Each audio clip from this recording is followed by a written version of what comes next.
વર્ષ 2014માં માલવીયનગર પોસ્ટે વિસ્તારમાં આવેલ વિનીત એન્જિનિયરિંગ નામના કારખાનામાં એક મર્ડરનો બનાવ બનેલો હતો અને આ મર્ડરનો આરોપી ગોવિંદ કાલુરામ ખાન, જે મૂળ નેપાળનો વતની છે, ત્યાંથી પછી નાસી ગયો હતો.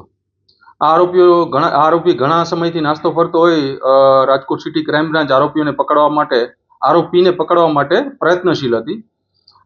ત્યારબાદ રાજકોટ સિટી ક્રાઇમ બ્રાન્ચ પીએસઆઈના માર્ગદર્શન નીચે એએસઆઈ જલદીપસિંહ વાઘેલા, સુભાષભાઈ ઘોઘારી, સંજય ખાખરિયા તેમજ મહાવીરસિંહની ટીમને એક ટેકનિકલ સોર્સ તથા હ્યુમન ઇન્ટેલિજન્સની મદદથી એવું એક ચોક્કસ બાતમી મળી હતી કે આ આરોપી તામિલનાડુ તિરુનવેલીમાં કામ કરી રહ્યો છે. ત્યારબાદ આ ટીમને ખૂબ જ મહેનતથી આરોપીને પકડવામાં સફળતા મળેલ છે. હાલ આરોપીને પકડી અને માલવીયનગર પોલીસ સ્ટેશન સોંપવામાં.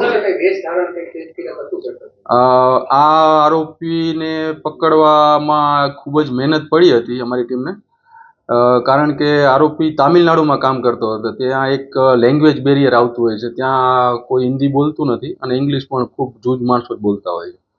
જેથી અને આ ઉપરાંત આરોપીનું એક્ઝેક્ટ લોકેશન હતું નહીં, જેથી 3-4 દિવસ અલગ અલગ વેશમાં આરોપીની રહેણાંકની આજુબાજુ રેકી કરી હતી અમારી ટીમે અને ત્યારબાદ ખૂબ જ મહેનતથી આરોપી નારિયેલ વેચવાનો ને દૂધનો ને એવા બધાનું મેં જોયેલ, એવા વેશ ધારણ કરેલા.